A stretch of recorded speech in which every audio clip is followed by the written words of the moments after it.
કામ નહીં ઉઠે. જાગો, ઝંડી ફરકી. અને માટે તો આજ કામ. ખાડો ખરો પણ માત્ર માસ્ટર નો. કામના વખતે ઊંઘવાનું. આ ગામમાં 2 માસ્ટર છે. એક તો અમારા દીનાનાથ માસ્ટર, જેને કામ કરવાની બહુ જગત તો રિટાયર થવું પડે. અને બીજું આ સ્ટેશન માસ્ટર, ગમે ત્યારે ઊંઘે. અરે આમ ઘોર્યા કરશે તો પ્લેટફોર્મ ઉપર ગાડી કાઢી આવશે. ખબર છે આજે મારા ભાણિયાઓ આવવાના છે. ભાણિયા આવવાના હોય તો ગાડીમાં ટેન્કર દોડાવી, ગાડી તો સિગ્નલ આપું ત્યારે જ આવશે. તો માસ્ટર આપી દો સિગ્નલ. ગાયો બેસું ને ગમે ત્યારે ધોવાય ના હો તો શિંગડા મારે. ગાયું ભેંસું તો હવાર સાંજે જ ધોવાય. તો સિગ્નલ પણ ગાડી આવે ત્યારે જ અપાય. જ્યાં ગાડી આ લેટ છે. લેટ છે પણ કેટલી લેટ છે? મારે ક્યારે આવવું? એન્જિનની સીટી સંભળાય ત્યારે આવજે.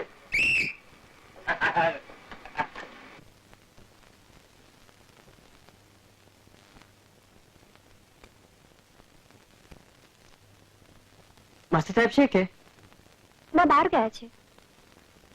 ઠીક ત્યારે. કેમ કે ખાસ કામ હતું? હા બેન, થોડા દિવસ પછી મારી એસએસસી ની પરીક્ષા શરૂ થાય છે.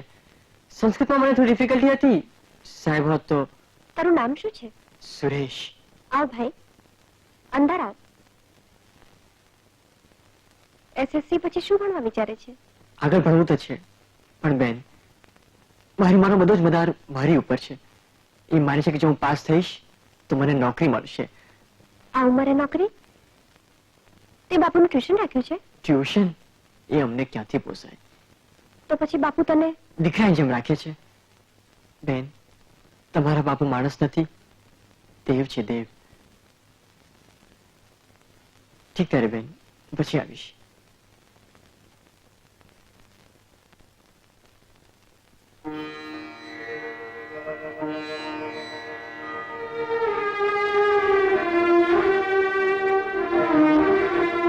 ચારુ બેટા, શું વિચારી રહી છે?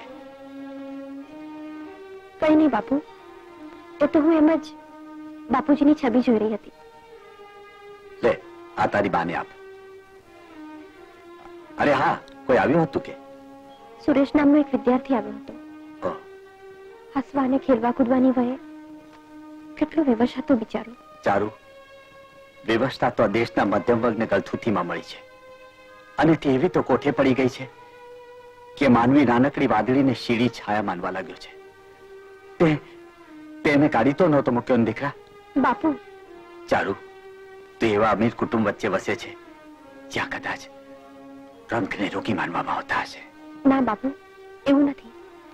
અમારા કુટુંબ તરફથી તો એક ચેરિટી ટ્રસ્ટ ચાલે છે. હું તો સુરેશને વધુ અભ્યાસ માટે સ્કોલરશિપ તેમજ તેની માનવ ભરણ પોષણના પૈસા આપવા વિચારી રહી હતી. સુખી રહે બેટા, જીવનમાં આવા જ કાર્યો કરતી રહેજે. કદાચ મારું રગસ્યું ગાડું આવા મજબૂરોની દુઆથી જ ચાલતું હશે.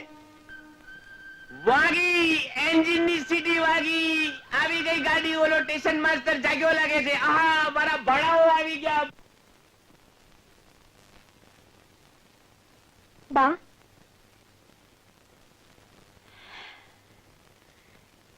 જો ચારુ, પેટી સરસ ગોઠવી છે ને? હા. એક બાજુ તારા બાપુના કપડા અને બીજી બાજુ મારા વાઘા. પણ બા, એક જ પેટી? આ તો અમારો આખો સંસાર છે દીકરી. 40 વર્ષ પહેલા તારા બાપુ સાથે આ જ પેટી લઈને હું આ ગામમાં આવી હતી. ત્યારથી તે આજ સુધી અમે ક્યારેય અળગા નથી થયા. પછી જુદી જુદી પેટીનો વિચાર પણ ક્યાંથી આવે? 40 વર્ષમાં એક દિવસ પણ તું અને બાપુ જુદા નથી પડ્યા? ના બેટા, એટલે જ ગામના લોકો તમને સારસ બેલડી કહે છે. તારા બાપુએ ફેલાવેલી સુવાસને આધારે અમે હસ્તે મળે સંસાર સાગર પાર ઉતર્યા છીએ. હવે દીકરાઓ વિસામો દેશે, એટલે બાકીનું જીવન તમારા સૌનું સુખ નિહાળતા પૂરું કરીશું. બા, એક વાત કહું, સુખના શમણા બહુ જ ફરમાળ હોય છે. એ જ્યારે ભાંગી પડે છે ત્યારે સાથે સાથે માનવી પણ ભાંગી પડે છે. આમાં ભાંગી પડે તેવા કયા શમણાની મેં વાત કરી? આધારનું શમણું બા. તમે તો 40 વર્ષમાં ક્યારે ગામ બહાર પગ નથી મૂક્યો, એટલે કદાચ ખ્યાલ નહીં આવે. પણ આજે સંજોગો વરસાદ બહારની દુનિયા ખૂબ સ્વાર્થી બની ગઈ છે. તમે કોની સાથે રહેવા ધર્યું છે બા?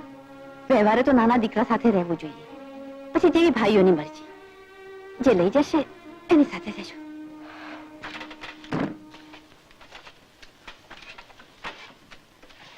સુરેશ, જી કઈ મુશ્કેલી હોય તો ફરી આવજે. હા જી. બા હું હમણાં આવી.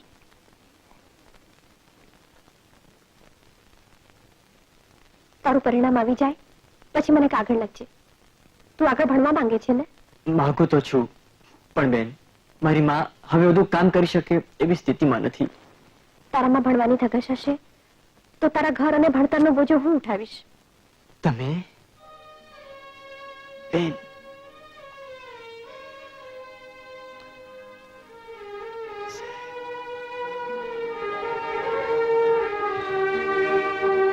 ચારુ બેટા, મેં ભલે જીવનમાં કંઈ બચાવ્યું ન હોય, પણ આજે મને લાગે છે કે મેં કંઈ ગુમાવ્યું પણ નથી. જે સંસ્કાર મેં તમને આપ્યા છે તે તમે જાળવી રાખ્યા છે. આજે હું બહુ ખુશ છું બેટા, બહુ ખુશ છું. મારા સંતાન મારા સંસ્કાર દીપાવી રહ્યા છે. અરે બેન, જો તો ખરી. આવી ગયા હતા? કેમ છો બાપુ? જી, ઘરે બેઠા. કેમ છો? અરે ચારુ, કેમ છે? કેમ એલા? શહેરમાં જઈને હોલસેલમાં સુધરી ગયો? વાંકો વળતા વાર પડે? પગે લાગ, પગે. ચાલો ખૂબ થાક્યા પાક્યા આવ્યા છો, હાથમાં ધોઈ લો. ચા નાસ્તો આવો, જાઓ, શેખર, અંદર જાઓ. હા ભાઈ તું આવ.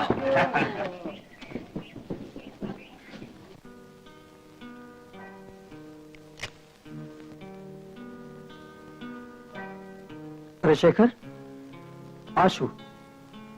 ત્યાં સિગરેટ ક્યારથી શરૂ કરી? ઘણા વખતથી. કેમ? બાપુને ખબર પડશે તો? તમે પીશો? ના, એક ક્લર્ક ને આ બધા મોજશોખ ના પોસાય.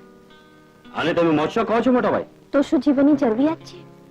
શેખર, તારી વાણી, તારું વર્તન ખૂબ જ બદલાઈ ગયા છે. વાણી નહીં, જમાનો જ બદલાઈ ગયો છે ચારુ.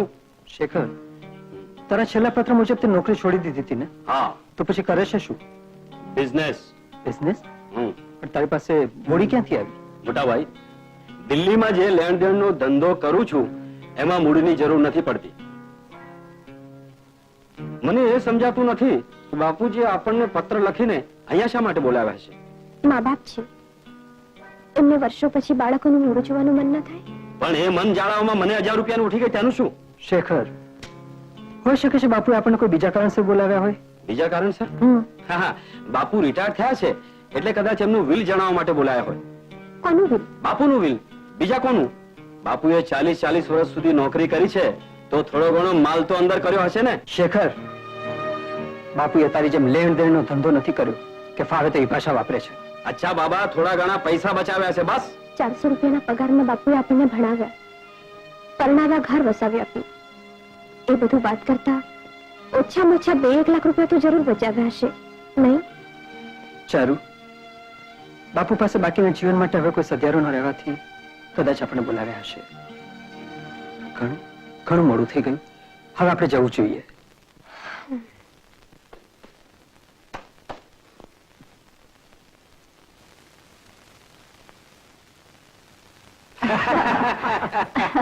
અરે બા, તારા હાથના બનેલા ઓળાનો સ્વાદ તો હંમેશા દાઢમાં જ રહી જાય છે. કેમ શેખર? હા હા, બેસો છોકરાઓ, બેસો. મોટા ભાઈ, શેખર, તમે બંને હાજર છો તો આપણે બાપુની મૂંઝવણનો ઉકેલ લાવીએ. મૂંઝવણ? એટલે બાપુએ શું કે રેકેટ કે કબાડું કર્યું છે? શેખર, શું મન ભાવે તેમ બકે છે? તારા બાપુ અને કબાડું? એક દેવ માણસ માટે આવો વિચાર કરતા પણ તને શરમ નથી આવતી? શેખર એના જીવનમાં એવું જ જોવાને ટેવાયેલો છે, માટે એને પહેલા એવો જ વિચાર આવે. ભાઈ શેખર, એમાં રેકેટ કે કબાડા જેવું કશું જ નથી. તમને બોલાવવા પાછળ 2 કારણો હતા. એક તો અમે ઘણા વખતથી તમને જોયા નહોતા, અને બીજું કઈ નહીં. કેમ કાંઈ નહીં? અટકાવો છો શા માટે? બોલો ને.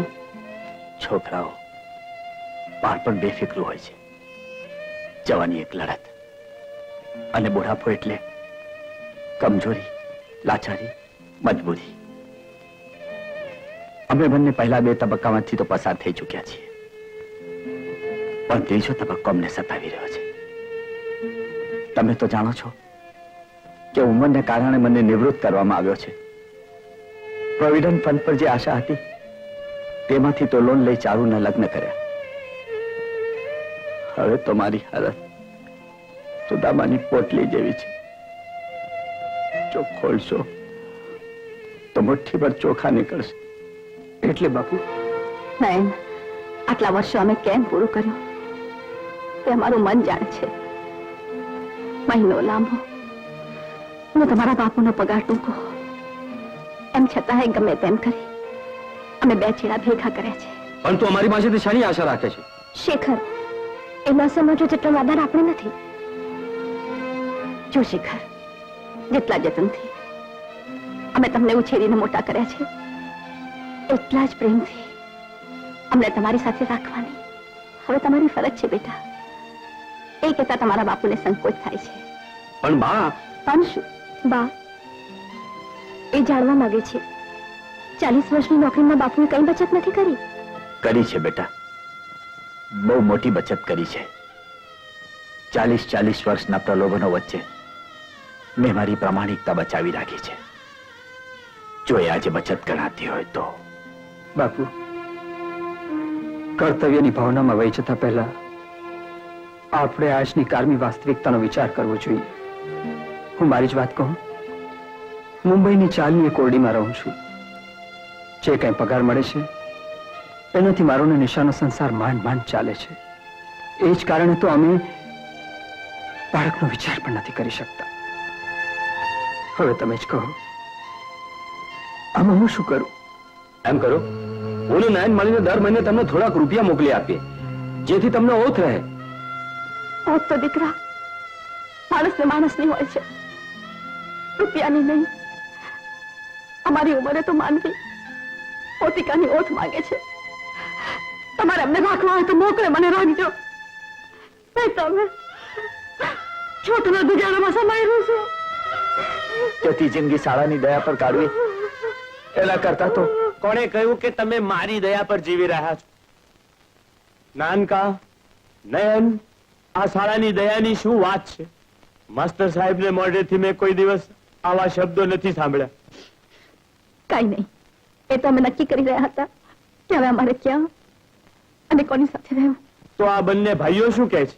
એકના ઘરમાં જગ્યા નથી અને બીજાના દિલમાં. ચાલો, મારું ચાલે તો હું બા બાપુને કલકત્તા મારે ઘેર લઈ જાઉં, પણ જે શાળાને સહારે રહેવા નથી માંગતા એ દીકરીને સાસરે તો કઈ રીતે રહે? શાળાને સહારે? અરે નાનપણથી મા બાપ વિહોણો હું. આ બંનેને મારા મા બાપ સમજતો આવ્યો છું અને આજે પારકો થઈ ગયો. આવો નાટક કરવાની કોઈ જરૂર નથી મામા. મારી કોઈ સ્થાયી આવક નથી કે કોઈ સ્થાયી ઠેકાણું નથી. આમ છતાં હું દરેક મહિને થોડા પૈસા મોકલવા માટે તૈયાર છું. પણ શેખર, મારી એ તૈયારી નથી.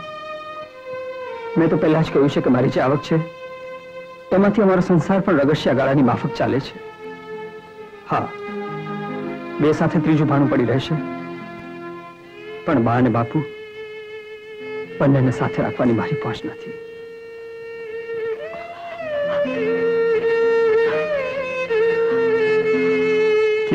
ઠીક છે ભાઈ. તો પછી એક કામ કરો, તમે બાપુને લઈ જાઓ, હું માને લઈ જાઉં છું. વાહ, બહુ સારો ઉપાય શોધી કાઢ્યો હો ભાઈ.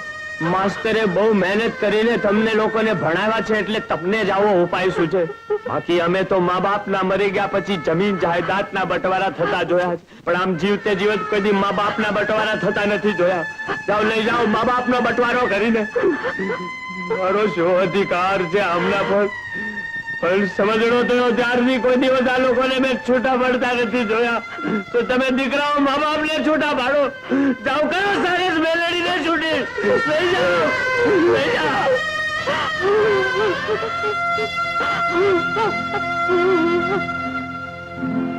તમે શું બેસો, હું રામદાસને ત્યાં ભજનમાં જઈ આવું. એની ત્યાં દીકરો જન્મે એ માટે એને માનતા માની છે. એ તો બચારો એમ જ માનતો હશે કે દીકરા વિના દી ન વળે.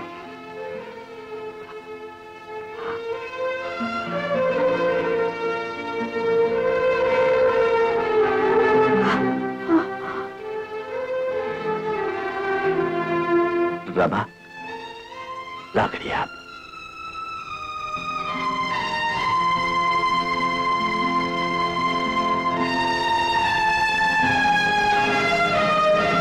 કેમ લાકડી? હવે બાકીની જિંદગી અને સારે કાઢવાની છે.